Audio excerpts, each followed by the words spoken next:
begin first with our, if any members are joining us by WebEx. Okay, Representative Sawyer is joining us by WebEx. Today's agenda will first have a presentation by the Kansas Finance Development Authority. I think it's actually the agenda is set.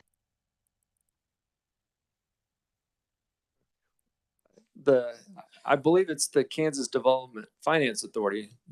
So the acronym is KDFA, I believe. They'll be doing a presentation on debt financing and debt service. Joining us today is Jim McMurray, Vice President of Finance of KDFA. Welcome to the committee, Jim. If you'd like to come forward and we can start on your presentation.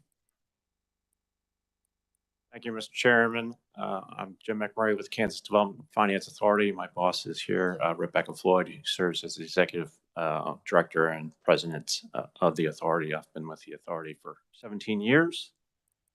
And if we could go ahead and cue up the title slide.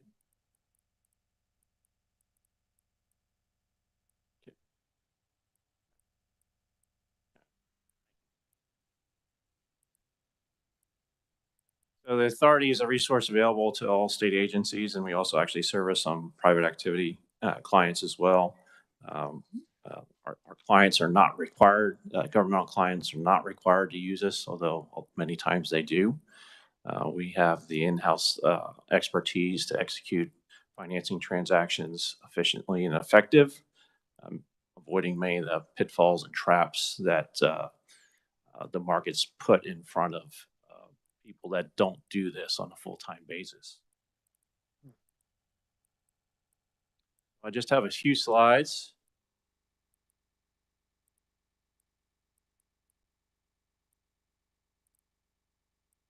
Slide 2, please. Okay.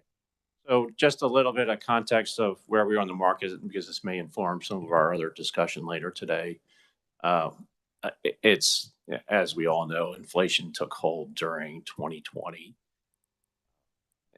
In response to the COVID pandemic, the federal government unleashed a very large amount of fiscal stimulus. One of the side effects of pouring that much money into the economy is it contributes to inflation. And initially, the Federal Reserve throughout 2021, when they noticed some effects of inflation taking hold, especially in the latter part of 2021, I think they kind of optimistically stated they thought these effects would be transitory. They were not. And during calendar 2022, the Federal Reserve ended up raising the federal funds rates by 4.25%. And then, of course, the whole Treasury yield curve and elsewhere in the debt markets responds accordingly. So this has caused the state of the bond market to change dramatically, and in many cases where we would be doing refunding transactions for debt service savings for state universities, those refundings, savings are either significantly reduced or non-existent at this point in time. Nevertheless, we constantly monitor for these opportunities. So when bonds hit their optional redemption dates, we typically queue up or start analyzing that around 6 months before the call date, alert our clients, and then we'll ramp up a transaction and execute the refinancing if that opportunity is there. And thank you. Moving on to, I'll just sticking back on on slide 2, that would be super. And just the table there can show the effects, the U.S. Treasury rates. If you look at the far right column, that's how much 5-year, 10-year, and 30-year Treasuries have changed since December 31st, 2021. And we've seen some ups and downs along the way. And then even the last 2 weeks, there's been a lot of changes. Treasury rates going up 26 basis points, or basis points is 1/100 of 1%. So around 0.25% on the 5-year spot. And then the MMD line stands for municipal market data, which is an index, a tax exempt index, where a lot of state universities get to borrow on a tax exempt basis. So that would be an index that affects the tax exempt borrowing market.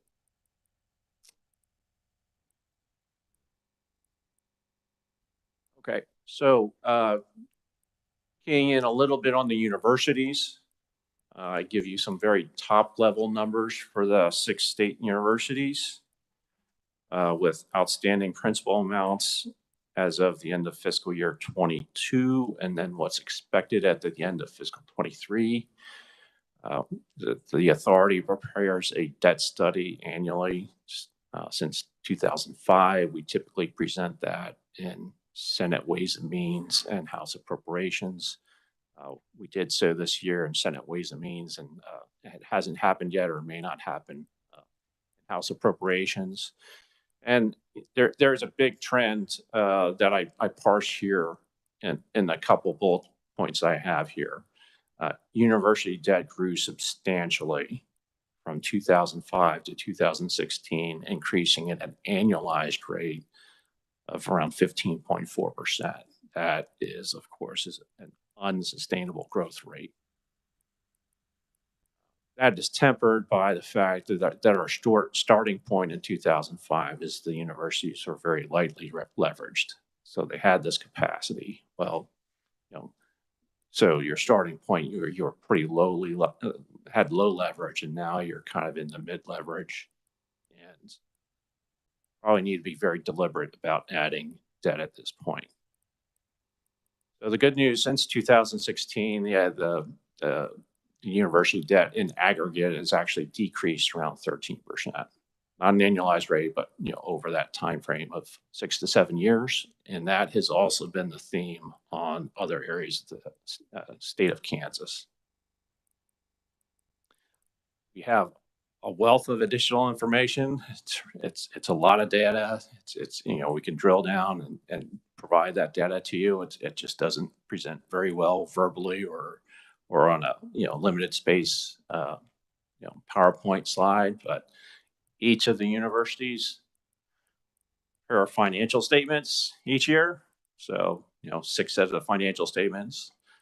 These all get aggregated up into the state's annual comprehensive financial report.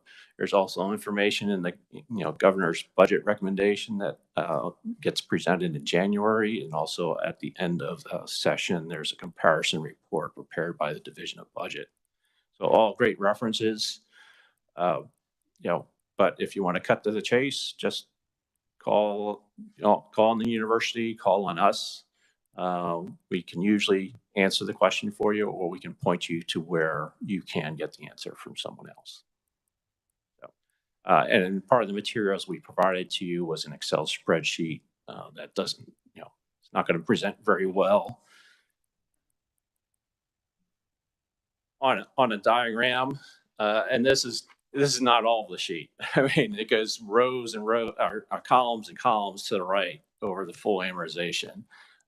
So it's more as a, stick it in a location and maybe you refer to it, consider it a library piece. And again, I offer you to just contact me directly if you have a very specific question. We can address that rather than you doing hunt pecking if you don't want to. And then on my final slide, just some big picture creditworthiness of the 6 state universities. 3 sections on the slide here.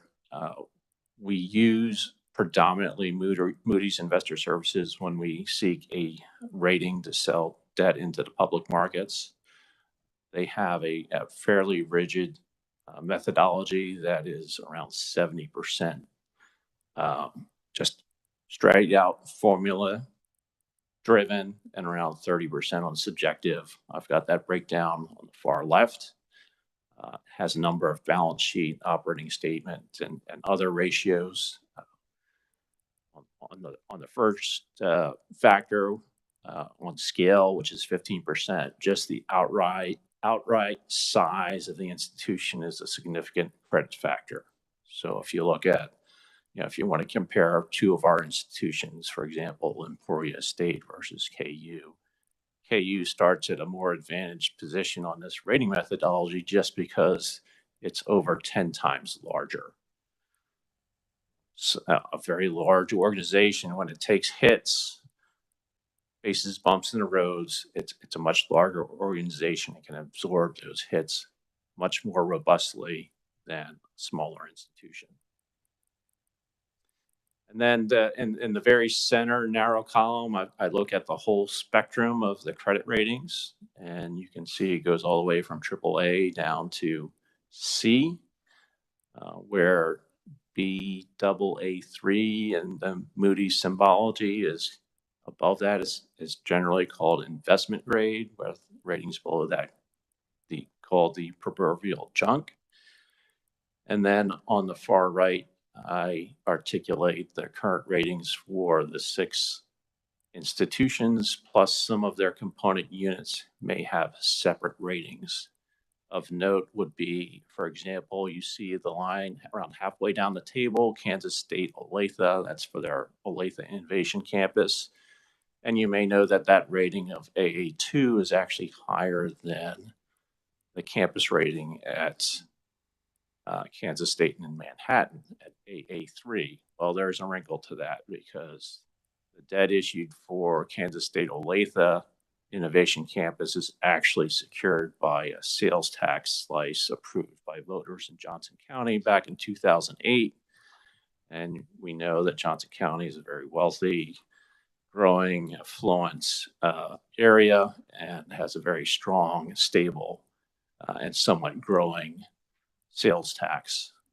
So there's actually an entity called Johnson County Educational Research Triangle Authority for the 3 institutions, and K-State at Olathe gets 1/3 of that slice, which is 1/8% of sales tax, and they use that to finance some of their infrastructure.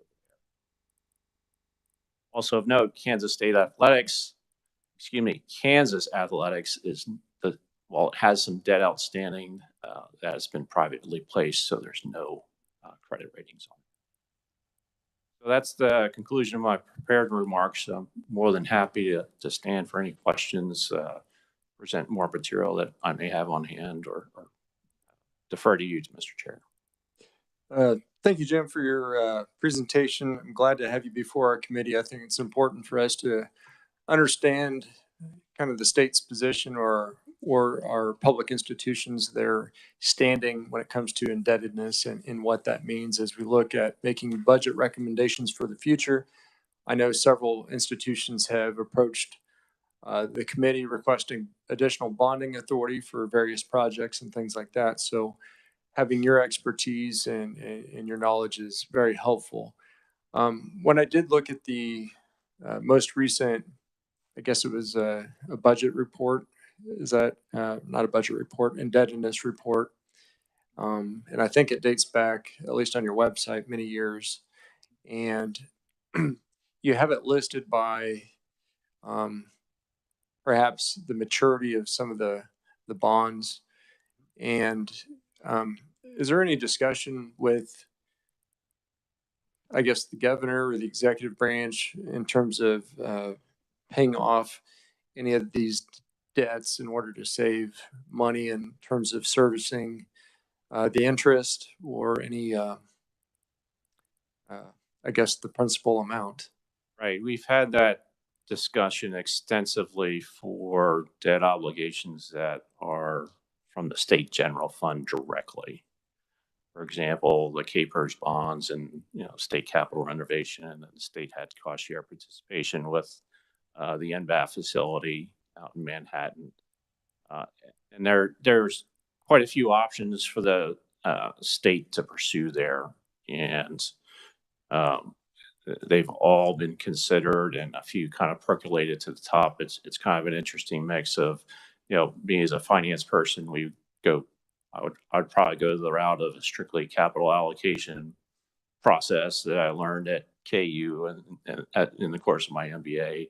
Whereas now we need to intersect those choices perhaps with, public policy. So The good point is the state has money and it has good choices to execute on. And now it's part of the, basically the public process of your work to figure out which of those levers to pull for the state general fund. We did not drill down to the state universities.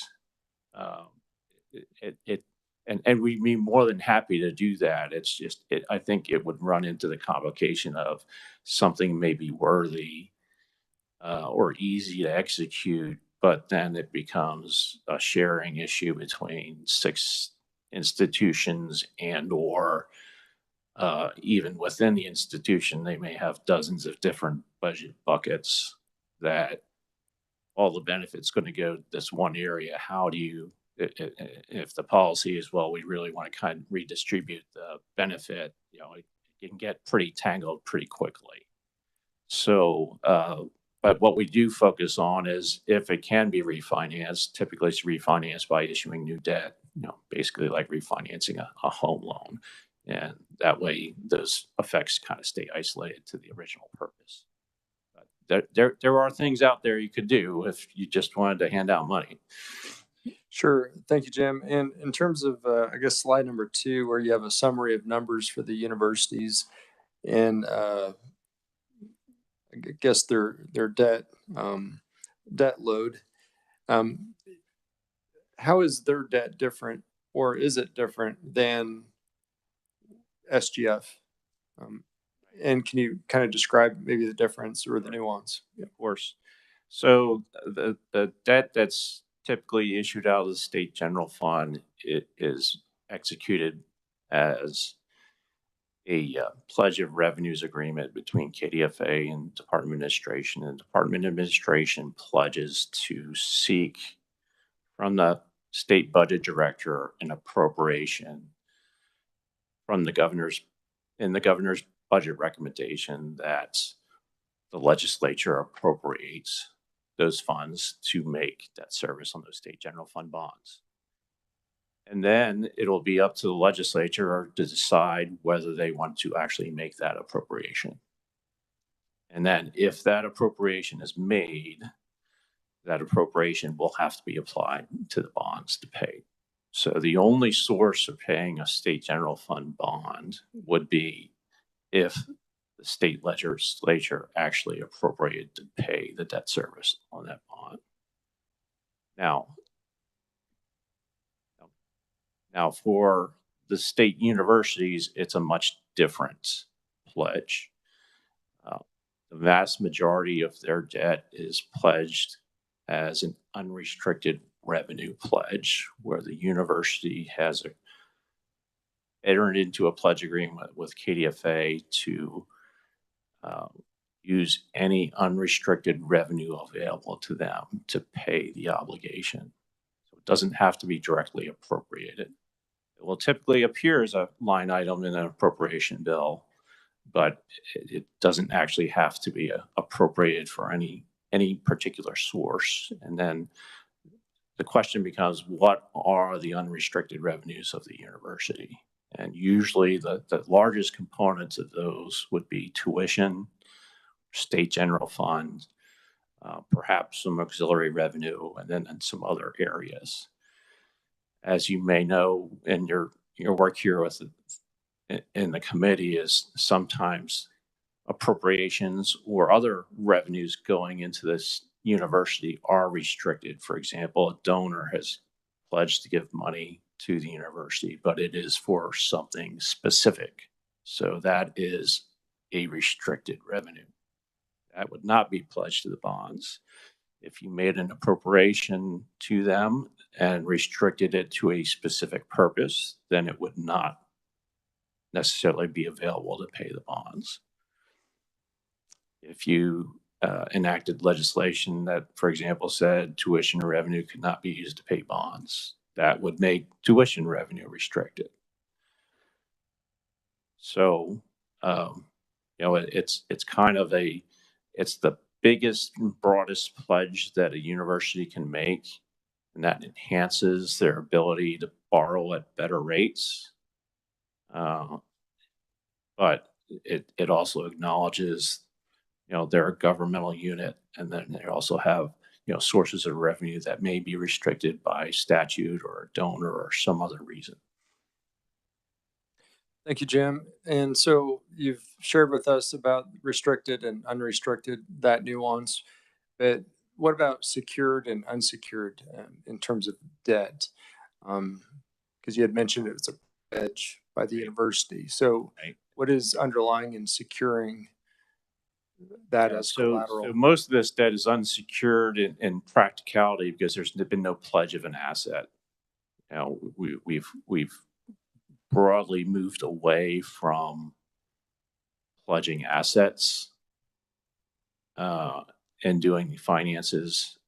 For example, if you look at the state of Arizona, they decided to borrow money and said, well, we'll put up the state capitol as security. Well, may sound good, but what practical use would, if the state should default and the lender suddenly has the state capitol as their collateral, is like, well, what are they going to do with it? I mean, so and that's probably true to some degree with a lot of the assets that could be pledged in the public arena. Not that there is, public buildings that couldn't serve some other function, but it's something that's, when I started 15 years ago, was still fairly common of providing some actually physical asset as security, but it's the market, and it's not just Kansas, it's the market in general has moved away from that type of arrangement. Thank you, Jim. And a couple more things. The governor released, I guess it was a press release in within the last week, talking about the state's credit outlook going from stable to, I guess, the next level, Positive, yeah. positive outlook. And so that's citing the S&P, and your information cites Moody's. So is there a difference in how these credit ratings are taken into account? Because I didn't see in the governor's press release any information about the university debt that's held. So Right. So there was no action on the university's debts with that action on Moody's, S&P for the state's issuer credit rating and state appropriation bonds took the outlook for their current ratings from stable to positive. So if we go back to that spectrum of ratings, so each of those ratings is typically at stable, but they can also have kind of modifiers as well. It's a negative or it's a positive. So just like subgrades to every level of those steps. And with the recent budget performance and revenue performance of the state over the last several years, it's been pretty clear that the state is heading in the right direction in terms of creditworthiness. And I was hoping for an upgrade. I think maybe an upgrade would be an offering, but in my discussion with the S&P analyst, is they're still kind of got some not that too distant history in their mind about a plan that was attempted and didn't work out very well. So they're looking to see continued budget discipline, realizing we have a lot of excess balances right now, or high balances, but they're looking for a budget adoption of if you're going to reduce revenue or increase in expenditures, what are you doing to temper that and have basically a balanced budget? They're fairly agnostic about whether you increase expenditures or reduce taxes. They just want to see the corresponding action to keep your budget in balance and maintaining reserves. thank you, Jim. And you'd mentioned in your presentation about the debt growth from 2005 to 2016. It was 15.4%. That was an annualized rate. And what was the word you used to describe that? Unsustainable. Unsustainable. So since 2016, I mean, it's been nearly 7 years. Trending down. Trending down. Yeah. So in the right direction, and you know, the economy as a whole is growing. Our demographic rate has slight growth. It could be better. We trail the U.S. You know, demographics is one of our challenges, quite honestly. But we are having economic growth. It's just slower than the U.S. So, you know, when your overall debt portfolio is going down and your, you know, economy's having growth, I mean, things are getting better.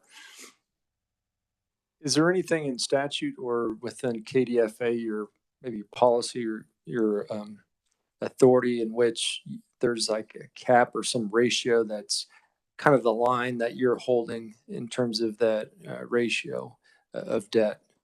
There is, in statute, there is no limit at this point, whether for the state or the state universities. Establishing a cap would probably be a helpful thing. One of the histories and one of the hesitancies of S&P of going to an actual upgrade at this point is the state had a threshold, not on debt, but ending balance of 7.5% that it got enacted in the early 2000s. And it was repeatedly waived, which is not a good history. So when you set a threshold, it only has meaning if you're going to stick to it. Very good. I know there's others on the committee that have questions for you, Jim, so I'll turn to them right now. Vice Chair Blue. Thank you, Mr. Chair. And I don't know if you could answer this or give generic insight. I'm curious about student loans and with how that affects inflation. So it's been almost 3 years and we haven't had to pay. How do you think that's affecting inflation? Same with if the $10,000 or $20,000 forgiveness happens, what do you project? One thing that I'm a little, I guess I thought was interesting when they were making their phone calls, the student loan groups are making their phone calls around uh, the the public service student loan forgiveness plan. They told me that all of these months, like 3 years now almost, counts towards the student loan forgiveness. So 3 years. So that to me is just mind boggling. So I'm just kind of curious if you could give some perception on the student loan issue and what you think with inflation. Just in terms of macroeconomic theory, I mean, if people have more disposable income and they spend it, that's going to, if everything else is held constant, that's going to increase prices.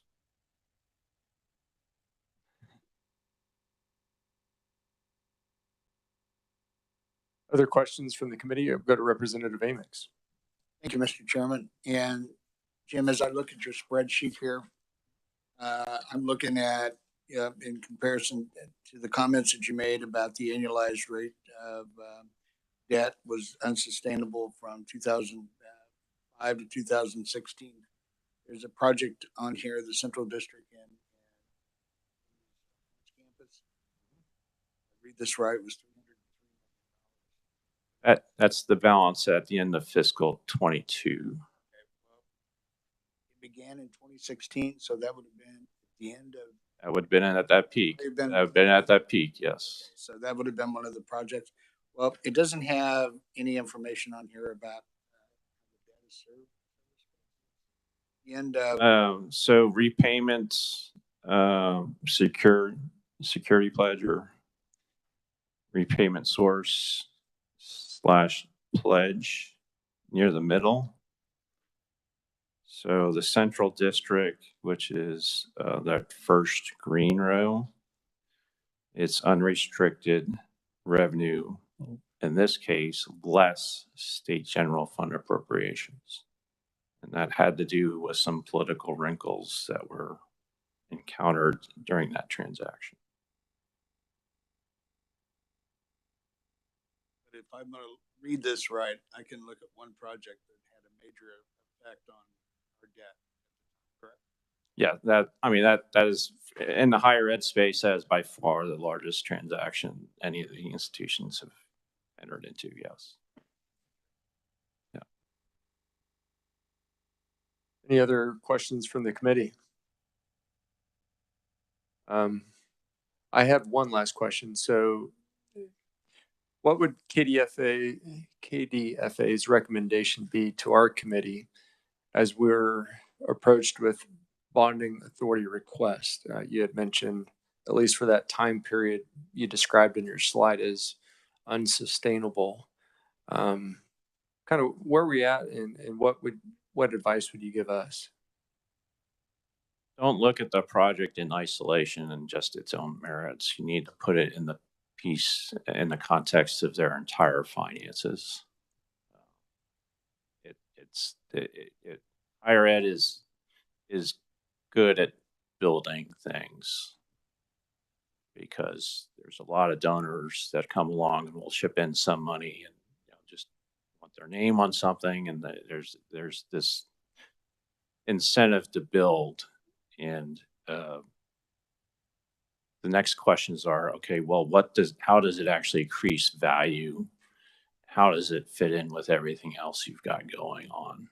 And how does it fit in with your finances overall? And in my experience in the last 17 years, a lot of decisions are made just focusing on the one issue. And a lot of times there's only one alternative: do or don't do.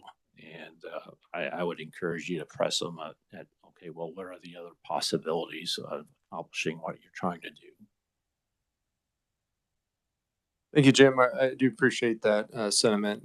And that's part of the reason we extended an invitation for you to be here, because I think that's important for us to look at the whole picture, the whole body of finances that we're got to take into account. And there's a lot of different parts to the higher ed system in the state of Kansas and how each institution is funded and how things are financed. So I do appreciate your perspective. I wanted to share with the committee that on the shared drive, the S drive, there is all of the university's most recent financial report, which is compiled on an annual basis by the Board of Regents, but each individual one is saved on the S drive, as well as a Excel spreadsheet, which I know you have to scroll over quite a bit to get to 2056, because I think that's where I found maybe the last bond project matures.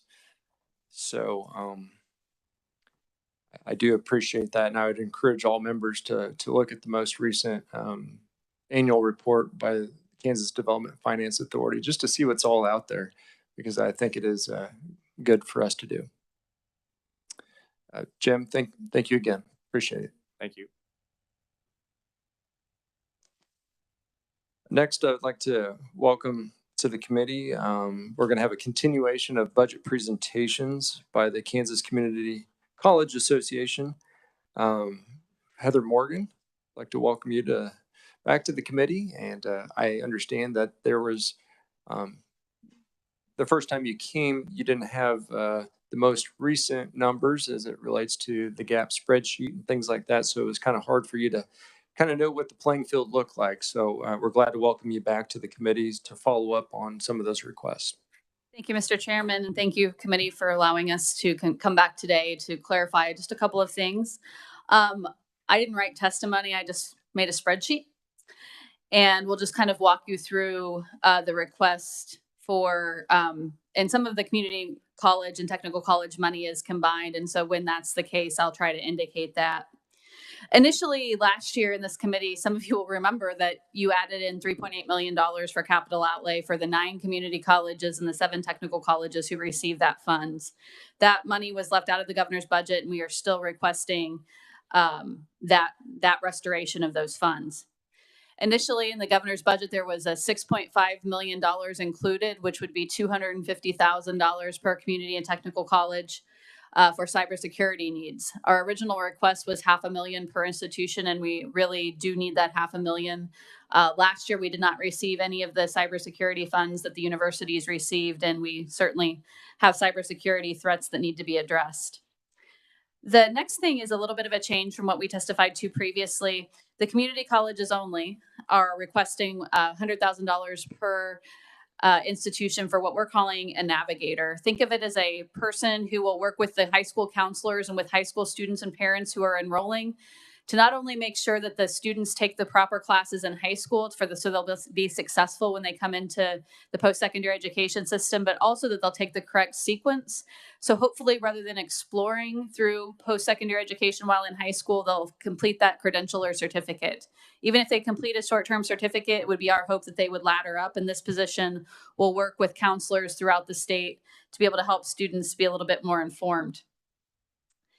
The next request is $5 million for capital outlay for the 10 community colleges who have never received capital outlay aid. Going back decades, the community colleges who absorbed or combined or merged, whatever word we want to use, with a tech college became eligible to receive capital outlay funding.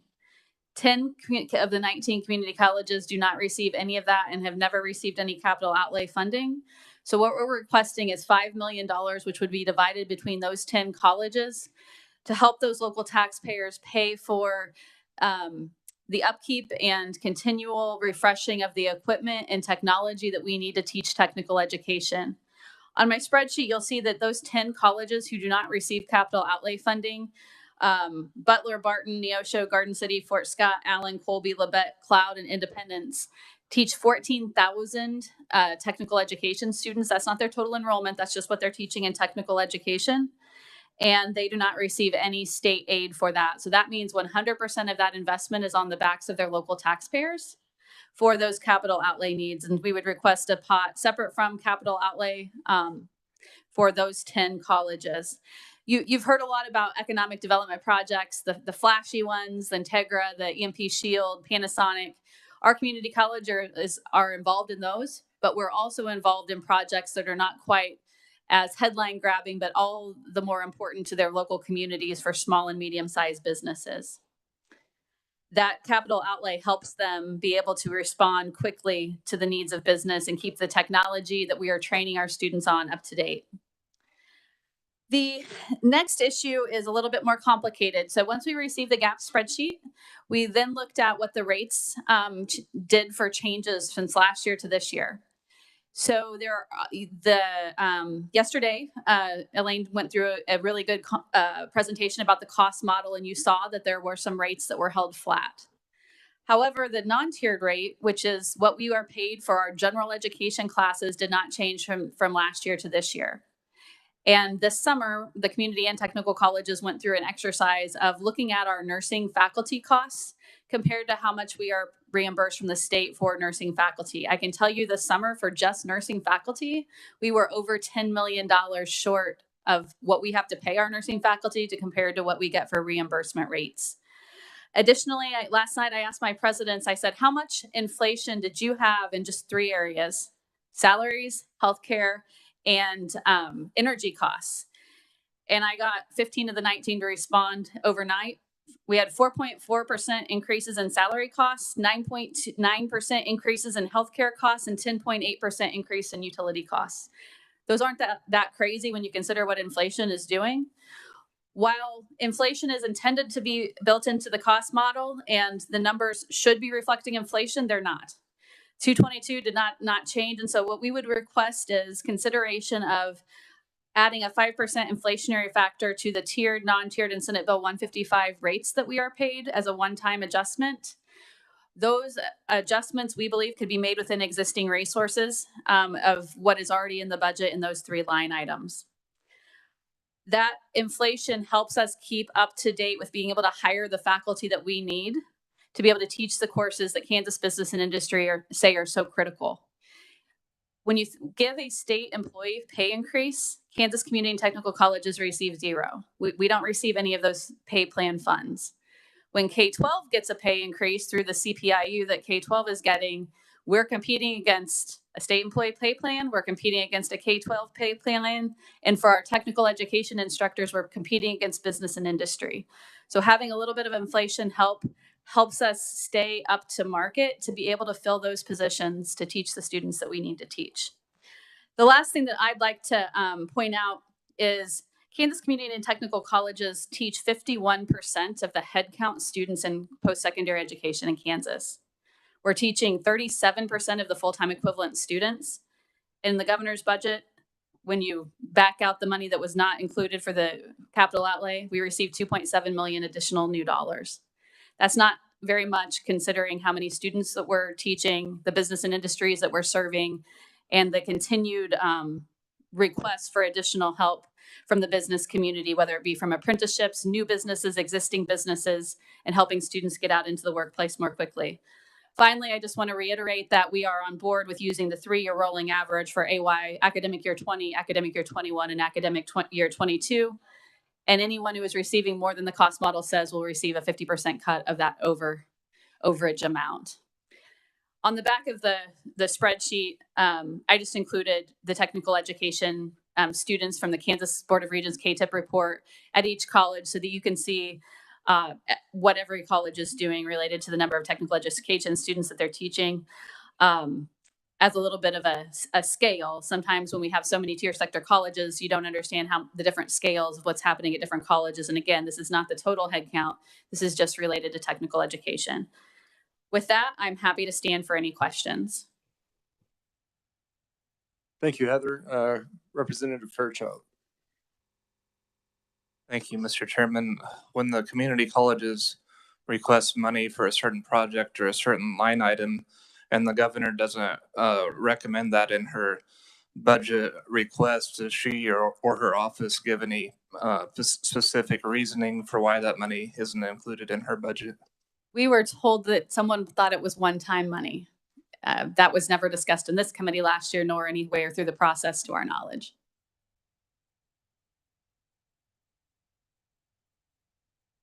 Any other questions from the committee? Vice Chair Bloom. Thank you, Mr. Chair. Heather, I'm looking at your student. Oh, it's the bottom. It's saying I'm looking at FTE enrollment. Yes. And so I'm also looking at in our packet budget on page 22, and the community college number is actually of what we have in our packet is 35,808.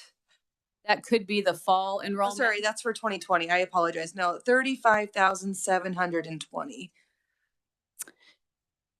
This number came from the Kansas Board of Regents site, and there are different times when you count students. So I'm not sure what that difference may be, but I got my data from the KBOR website. Okay. I'm just trying to figure out why numbers aren't the same. The preliminary fall count is a number you sometimes see too, and then we have student classes that start on 8-week time frame. So the fall number is kind of a point in time, but this came out of KBOR's data. So Okay, thank you. Thank you for that clarification. Representative Wassinger. Thank you, Mr. Chair. Can you repeat your percentages? You said you had 51% of everyone in secondary colleges. Is that correct? yeah, so you can see on my table here, the head count for the Regents was about 104,000 students. The head count for Washburn, 6,500. Kansas Community Colleges was the 92,000. Technical colleges, 16,000. So when you add 92 and 16 for the 2-year sector, that's 108,000 students. So for head count, and so that would be roughly 51% for community and technical colleges combined.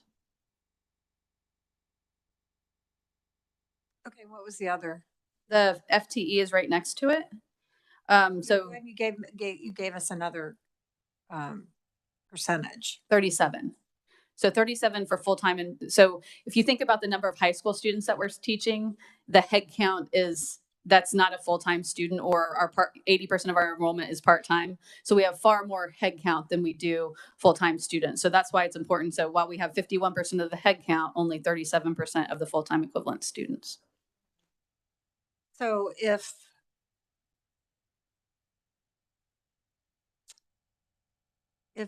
the high schools went to more technical schools and you lost head count,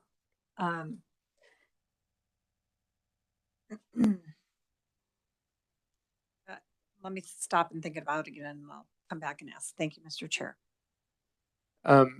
In terms of FTE, do you calculate FTE the same way as Regent University? I think it's 15 hours. I didn't know if I'm looking to a friend. Elaine, if you wanted to come up to the podium, yeah, just so people online could hear. I just want to make sure that we have a good understanding talking about head count, FTE, and maybe how FTE is, if it's a universal thing held by everybody, I want to know that. But if there's a difference, I want to know that too. Yes, Thank you. thank you, Mr. Chairman. Elaine Frisbee, Kansas Board of Regents. I just happened to pull up the student credit hour numbers from our ks.gov website. So we have about 3.6 million credit hours in last year. So for every full-time equivalent undergrad student, you have to take 15 credit hours. So we translate credit hours to an FTE student. So if you take half or less than that full-time rate, then you are turned into a part-time student. So a lot of the students at the community colleges and tech colleges can be considered part-time. So in terms of overall picture of who is teaching what, the state universities deliver 2.1 million of the 3.6 million total student credit hours in last year. Thank you. And I guess in my own personal experience, I never really, on average, was able to do 15 hours a credit per semester because I was working and just trying to balance everything like that. And I know the Board of Regents has switched going over to an FTE, this new calculation. So it has changed since I've been there. But any other questions from the committee? Representative Fairchild. Thank you, Mr. Chairman. I'm not sure if I missed this in your presentation or not, if this was something you mentioned, but for the original request was 24,400,000, and then the new request was 45 million. And so what was the reasoning again from your original request going up and the new request? I think that you'll learn that here from the technical colleges when you listen to their requests. That's largely the difference. Yeah, Vice Chair Blue has a follow-up question. Thank you. And this may go back to Elaine real quick.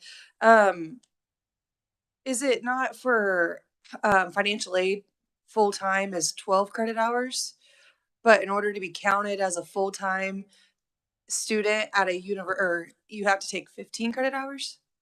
Yes, thank you for the question. So for financial aid purposes, 12 hours is considered full-time. You are correct. But for our calculations of just determining an FTE student count, we use 15 for an undergraduate student. Is there a reason why and not to go with the 12 credit hours for like as in financial aid? So for a student to acquire a baccalaureate degree, and the Board of Regents has required many of our baccalaureate degree programs to be held at 120 credit hours. To get your 4-year degree in 4 years, you must take 30 credit hours a year. And that's the thinking. Heather, I believe you had mentioned to me about, I don't know if it was an error in the governor's budget, but as it relates to recentering, maybe there needs to be sort of an adjustment, maybe via proviso our committee could offer that would kind of clarify maybe some things that are unclear. So the governor's budget uses an FY number in the 50% proviso. And what we'd like to make sure is in there is that the 3-year rolling average is captured in the proviso using the proper academic year. So the academic year that we just received the numbers for and the previous 2, and then that would roll forward. So that the 3-year rolling average is always very clear what academic years we're using. So we start crossing fiscal years and academic years, it gets a little bit confusing. And so we're requesting that it be very clear that we're using academic year 2021 and 22 for the 3-year average prior to the 50% reduction for anyone who is getting more than the model says. Okay. Fiscal year 21, 22, and then academic year 2021 and 22. Okay, thank you. Any other questions from the committee? Well, Heather, I do appreciate you bringing more information to our committee as we have a lot of work to do yet. So let's stay in touch and see if we can work some of these things out. Thank you. Thank you. Next, I'd like to welcome to the committee representing the Kansas Technical Colleges, Jim Jeanette with Manhattan Area Technical College, but representing the association. Thank you. Good afternoon. How you doing? I know, we need more caffeine. You have our testimony. I want to run through a few high points and then spend a little more time talking about an investment we would like you to make in the tech colleges and the return you would get on that investment. As Heather mentioned, we have several similar budget requests with the community colleges. The restoration of the increase we have the current year in capital outlay, because that increase was not provided in the governor's budget request. The cybersecurity, again, it matters for all of our institutions. To have that help even for 1 year would surely help reinforce the safety of our data at all of the two-year colleges. Excel in CTE, yes, better known as SB 155, that's been the linchpin of launching tech ed over the last decade and helping us get a stronger skilled workforce across the state. And the tech colleges in particular have helped push that with a lot of area high schools. So full funding for that, plus the inflation allowance, tiered and non-tiered, as Heather mentioned as well. The technical colleges, the 7 of us, are not allowed to have local taxing authority. That goes back to about 2004 when they were transitioned away from VOTEC components at area schools. The 19 community colleges receive around $280 million a year in property tax revenue, the third leg of their stool. We do not get that. We get state appropriations and tuition and fees. Our combined primary revenue for the 7 tech colleges from those two sources combined is $80 million a year. We are asking for consideration of what we call a base operating grant.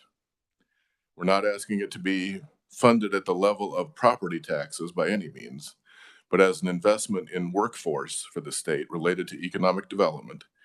And it's based on the missions of each of our 7 technical colleges, our work with area industry, and our ability to draw people from a variety of backgrounds, whether it's secondary students, veterans, adult education, people upskilling and reskilling. In our testimony, you're going to see a lot of data, and Representative Howe asked about how we could provide the data in terms of a wait list. And while all 7 of us understand that, it's kind of like when you go to church and you got 7 people with different versions of the Bible. Comes out a little wacky. So let me explain about columns, the 3rd and 4th columns on that spreadsheet from the left, because that's where the rubber hits the road with our investment request. The 3rd column, the middle column, says potential additional enrollment capacity of current programs if we had the base operating grant over the next 5 years. The column to the right of that says potential new programs and enrollment potential with the base operating grant for the same time period. When we have students come to our institutions, and let's say they want to go into welding and welding's full, they will either look for another community or technical college that may have a welding opening because we all teach an aligned curriculum in welding. If you start with welding at Manhattan Tech and you go to Neosho County, you're going to finish a program that is 80% the same as ours. We do that through the state regions to have alignment in key skills in the programs. But oftentimes that student will say, do you have an opening in another program? Because I'm also interested in auto technology or industrial engineering. So while we don't necessarily have a wait list, those students will jump into some other program or go to another institution. Another example is nursing. Any student applying for nursing will apply to 4 or 5 programs, trying to get into one because it's so competitive. So 5 of us may have the same student application, and the student decides to go to, pick one, let's say Allen County Community College. The other 4 institutions aren't going to know that until our deadline and we haven't received the acceptance letter. Oftentimes the LPN students across the state at the 2-year colleges, it's even more competitive going to RN because there have been fewer RN programs across the state. So trying to explain that we don't necessarily have a wait list, the students jump to wherever they can find the program or a similar program that they're interested in. The numbers we have in this spreadsheet relate to the number of people that have either done that jumping, if you will, to another program, to another institution, and or our interaction with employers, which happens on a daily basis, and their projections of labor needs, as well as looking at the labor data for our regions, which is one of our key things we have to look at with Perkins funds. The other thing is all of these programs for both the community and tech colleges under technical education represent high wage, high demand, or critical need occupations, because that's part of the Perkins federal request. Recent discussions in the legislature and among the TEA and KBOR have also started looking at a fourth component of that called emerging occupations. So for instance, with NBAF, and when I got to MATC a few years ago, the need at NBAF is for support personnel to keep the facility running while the scientists and researchers do their thing. They're looking for industrial education or industrial engineering techs. They're looking for what's called critical environment tech. We created that. So there's some complexity to this from all of the two-year colleges offering tech programs related to emerging occupations. We've had 3 huge mega economic development projects, 4 actually, announced in the state in the last year. 3 of them are tied directly to tech college service areas. Scorpion with me, Integra with Wichita Tech, EMP with Flint Hills Tech, Panasonic, Johnson County, and all the other community colleges around that area. These are key workforce demands coming at us that demand different sets of skills. So we're asking for consideration of $3 million per tech college per year for 5 years as a base operating grant to allow us to expand this capacity as we've laid out here with existing programs and new programs. Within 5 years, that turns out over 2,000 more skilled graduates a year. If you look at KBOR data, almost 80% of tech college graduates stay in the state. So you're getting a fast payback in terms of taxpayers, consumers, people buying sales tax, houses, cars, as well as keeping people in Kansas in small and large communities. This matters in terms of giving us a little bit of a third leg to our revenue stool to allow us to invest in those things. We look at it in terms of these deliverables so that in 5 years you assess how well did we do. We're not asking it necessarily to be permanent until we show you what we can do. Also, at the end of that time, we think because of our growth, we'll be in a better position financially to maybe not need as much help. But this is a critical investment when you think about where the state wants to be with a stabilized as well as expanding workforce for economic development. And with that, I would be glad to answer any questions. Thank you, Jim. Go to Representative Fairchild. Thank you, Mr. Chairman. So my question is the same one I asked before. The original request, you didn't request any additional money, and then this new request is, Additional 21 million. What's that? The additional 21 million for the tech college. Right. So what changed in the past few weeks from your additional requests of nothing to now 21 extra million? This was a concept of the base operating grant that we started discussing last summer among the tech colleges. We were able to meet with some legislative officials last fall, threw this out to them. They started picking up some traction with it and support for it and kept coming back to us saying, what can we do to help? So we have a group of some folks within the body interested in trying to help us drive this for economic development. I'm still not sure if that answers the question of why you didn't request that money to the governor a few weeks ago. Our request went through the KBOR process. The KBOR process did not include this for a variety of reasons. So this is an independent request. The KBOR request doesn't mean the rest of us can't ask for more. So this is independent outside of the KBOR ask.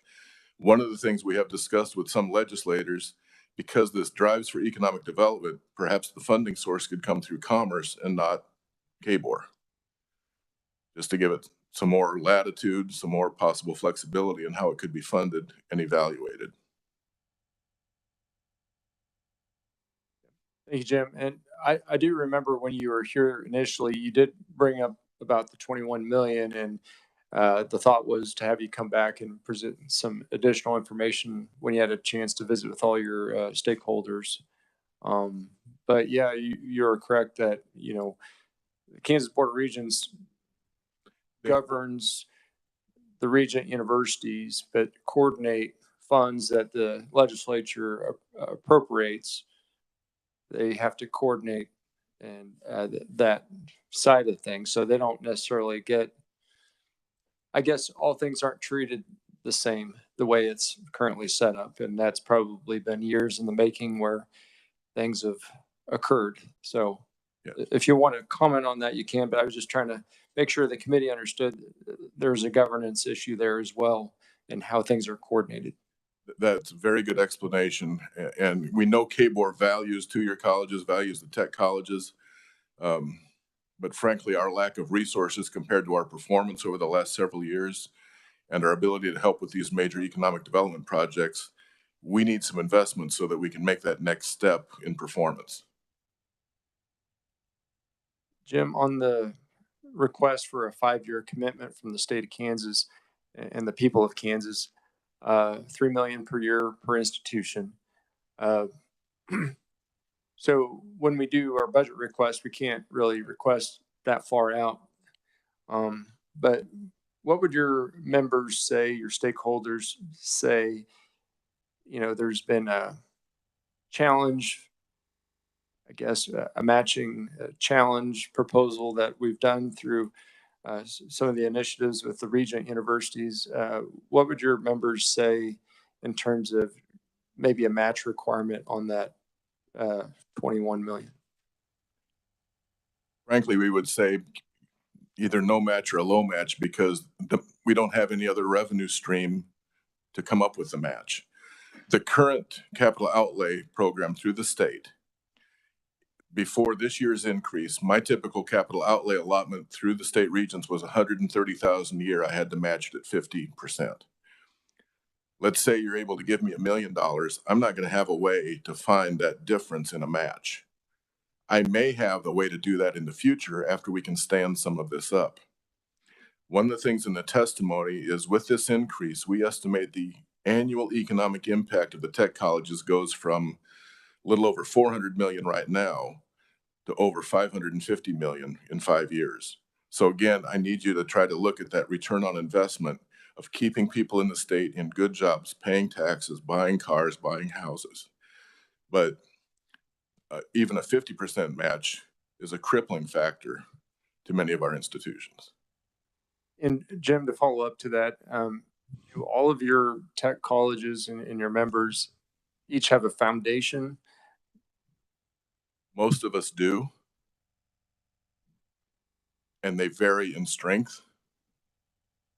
Yeah, I was just kind of curious because I know representing the Salina area, there's a foundation, but you know, it's our a foundation challenge. at MATC, our total assets in our foundation are about $2 million, and about probably 60% of that is for scholarships. Thank you, Jim. I have a question from Representative Rajas, and please ask as many questions as you want. If you observed me running the meetings, I choose not to run it like the Senate, you know, because it's too much of a ping pong match, and I'd rather not participate in that. So, thank you, Mr. Chair. Jeanette, thanks for being here. So I'll start, Mr. Chairman. Thank you. So the petition, so you're saying that with this $3 million, you'll double automotive technology at your institution? Yep. You're saying that you're going to double welding?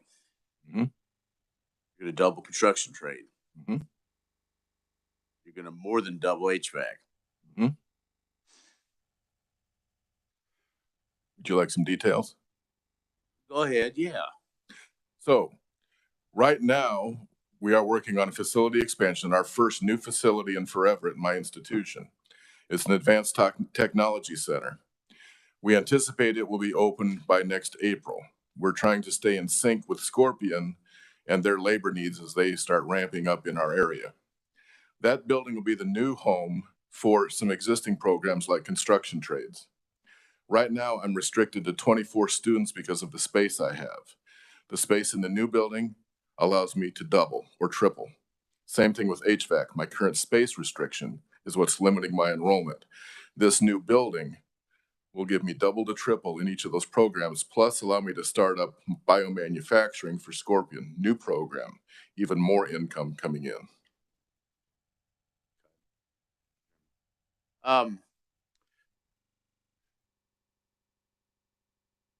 So $1 million and $1 million match, 1-to-1 match, and you can use that through equipment. Scorpion give others, they be able to donate equipment, or you is it cash or nothing? I guess I'm just going to cut to the quick. In kind would help. Scorpion is committed to helping equip our biomanufacturing lab so it meets their standards. So in a combination of the two helps, but the one-to-one match is still crippling for our institutions. But 50% to 1, if it can include in-kind, might be doable. The other thing, and 2 of our members are in here, if we could get this kind of base operating grant that has a little bit less restrictions than just that capital outlay alone, would be to take what we currently get in capital outlay and move it in to start this fund so that the increase that we need isn't quite as bad. Okay, maybe you and I can talk after this and yes, put this together. So what happens if you don't get anything? We will keep doing what we're doing, which is trying to keep up with the requests and the interest and the needs in our areas. What we've shared with you is if we have the investment, we can meet these targets. Without the investment, we probably won't hit them near as quickly, if at all. We'll do our best. We're not going to give up. Chairman, and I don't necessarily want to focus, but where you have the most institutional knowledge is your institution. Right. And seeing all the things that are going on in Manhattan, there are a lot of exciting things. So, are there some of these, if this funding wouldn't happen, some of these programs have to go? I mean, how are you going to continue to be able to fill these needs? Because it seems like just in these alone, you're going 14 different directions. So the interesting thing with all of us, and Washburn and Flint Hills Tech are here. So even with the support, these are prioritized, but without the support, we have to reprioritize. So for instance, with Flint Hills, they're a vital part of the EMP semiconductor project that was just announced. They have to ramp up for that. But the other programs you see existing in their projected programs are critical to workforce in their service area. We have people retiring every day from auto technology, from healthcare. So we're in that unique position of how do we sustain existing skilled workforce that keep our communities alive. And then you start adding these new initiatives related to semiconductors, bioscience, et cetera. You have seen probably in the last 3 years more collaboration with or without affiliations. I don't want to go there. You've seen more collaboration between the universities and the tech colleges because they drive knowledge-based economic development and then turn to us to provide the skills-based economic development. So those things are going to continue. It's just a matter of we can't ramp up as fast with capacity and turn out the workers that are already needed without investment. Okay, well, I guess I guess my last question then. I have another one. That's probably my last question. Okay, so with this kind of and kind of piggyback with what my colleague said, knowing it was conceptual, went through the process, didn't go.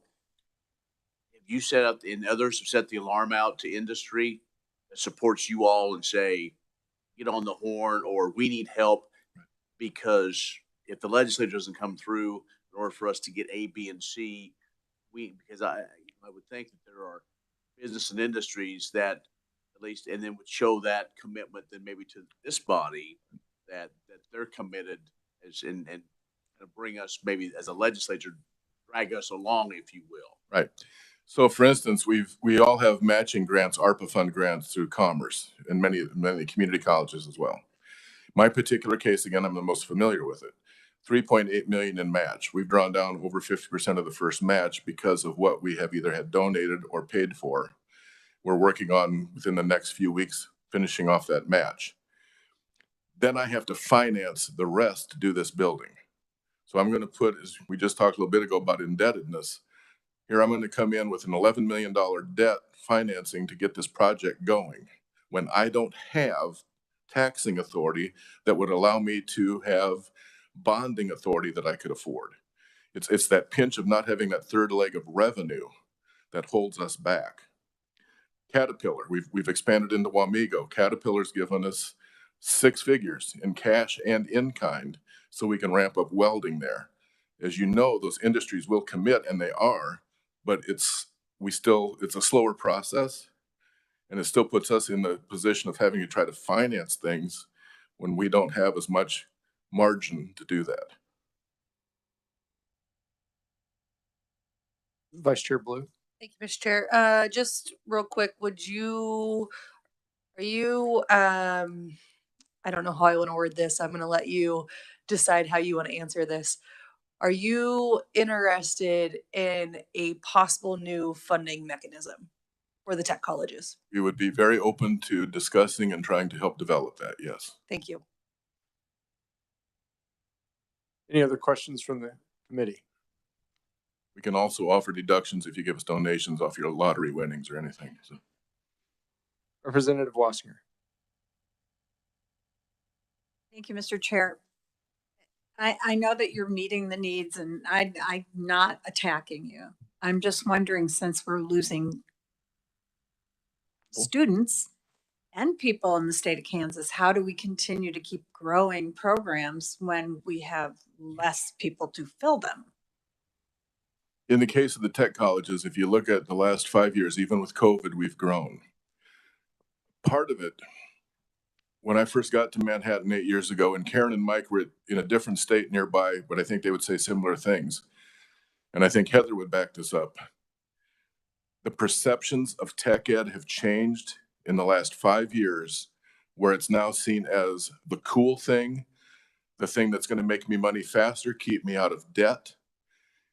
For many of our people in the state, they realize I can get a good job and stay in the region. I can have my independence, but I can run home to mom to fix supper and do my clothes. The data from KWAR, when you look at our performance, our graduation rates, job placement rates in the state, the wages our people earn, that's a big part of it, is they're seeing tech ed as a winning combination. I think if you could break down the community college enrollment, even though they've lost students, they've picked up students on the tech ed side. So back to her comment about a different funding mechanism for tech ed, maybe the thing to focus on. We've also been able, because of tech ed, our case with Fort Riley is now they make up close to 15% of our enrollment with exiting soldiers and their families.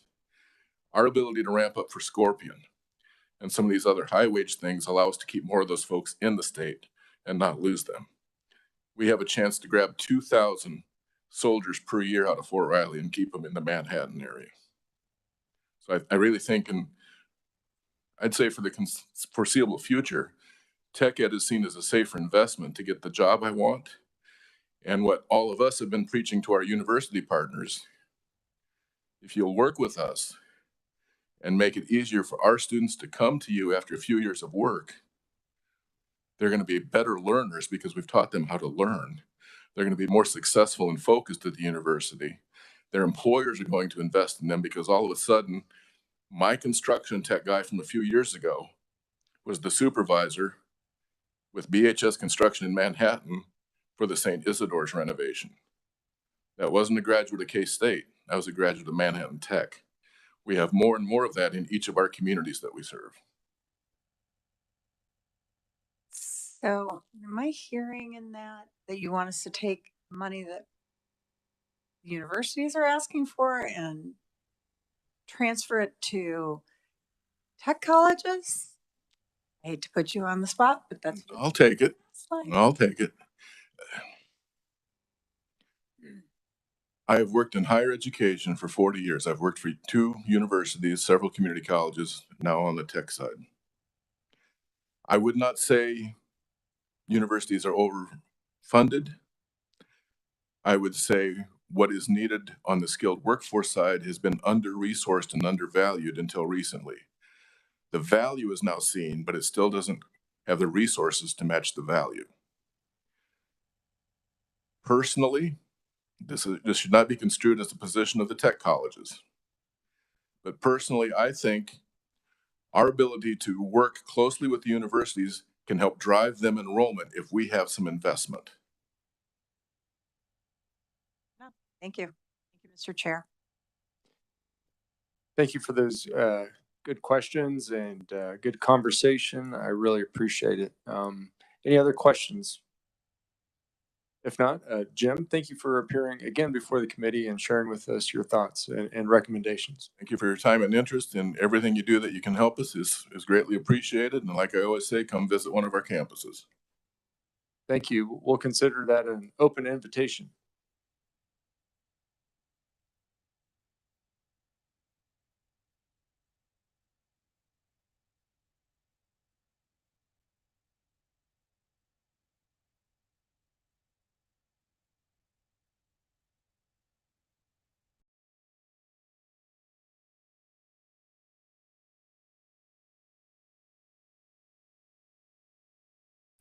Committee, is there any other questions for any of our guests today?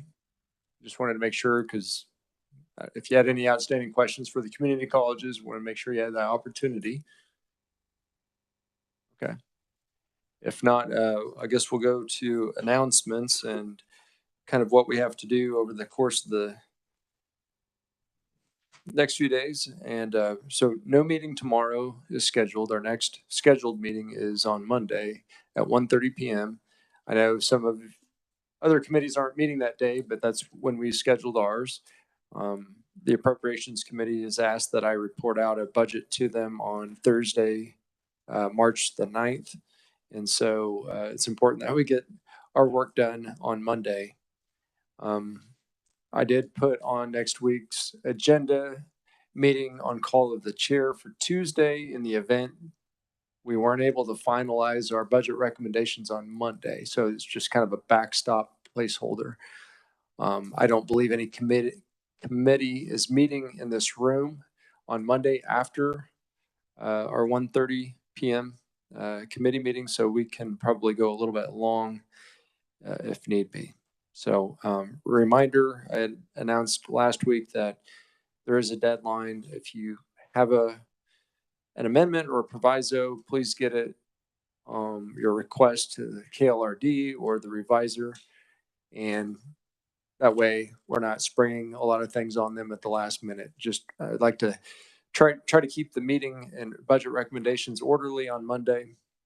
I will provide for the daily agenda on Monday. We will go through in order. So like KBOR, anything that's a Regent University will go by institution. And just that way we have some order to it. And so we're not jumping from one idea over here about the tech colleges and then something over here about the Regent Universities. So I try to keep it as on subject, on topic, issue area as possible. So that's kind of my general thoughts. If you guys have any questions for me, or if you'd like to share any ideas that you have for a proviso or amendment, please feel free to let me know. You don't have to, but yeah, I certainly welcome that. My door's open to anybody here. So does any members have any? Yeah, sure. Representative Sawyer, I understand you have a question. Yeah, you said we could go long on Monday. How long are you talking about? I don't know, Representative Sawyer. This will be my first time serving as chair of a budget committee and my first time doing budget recommendations. So I'm not sure what to expect. I know some of the members on the committee are returning from last year, but if I remember having watched last year's recommendation, I think it was done just a little bit over an hour and a half, if I remember correctly. Okay, because tax is meeting on Monday at 3:30, so I was just seeing if you were planning on going past 3:30 or not. Okay. Thank you for letting me know that. I wasn't aware about tax. So thank you. We will try to, work as fast as we can and to make informed decisions. But again, I put on the calendar for Tuesday meeting call of the chair just as a backstop in case we need to give KLRD or the revisers time, maybe to compile things, to run it by us one more time to make sure that everything's reconciled appropriately.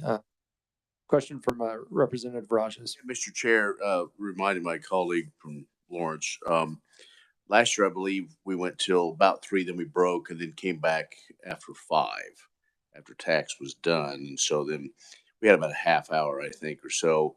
But yeah, what probably typically, Mr. Chairman, it's up to you. But usually if there are provisos, we kind of add up the dollars as we go, and then they'll help us know, as if you have a mind as far as what you want to do with dollars, and it will add those up. Typically what we've done in the past, but again, you're the chair, you can do what you want, but that's kind of how we have an idea then to stay within that, or vice versa. So, or whatever your thought is, but either way will work. But then again, I would probably be more in favor of coming back later, just because we kind of plan our day accordingly. So that's just my 2 cents. Thank you. Sure. Does anybody else have a 3:30 meeting on Monday? Representative Wassinger, Vice Chair Blue. Okay. Well, we'll play it by ear, and Representative Smith. Thank you, Mr. Chair. This just seems really, really big and important. I've never been on it. So, what we don't finish at 3, why don't we come back and spend an hour and a half Tuesday? To me, it seems so important to spend that time if we can. Just a thought. I'm just a thought, being new to the. Yeah. Thank you, Representative Smith. Representative Rajas, did you have an additional comment? I understand that, but again, if he reports out on Thursday, they need to have time to get the report done. That's why. So I would say, Representative, just follow my lead. Well, we'll see how Monday goes. We'll try to have our ducks in a row and I'll try to run an efficient meeting.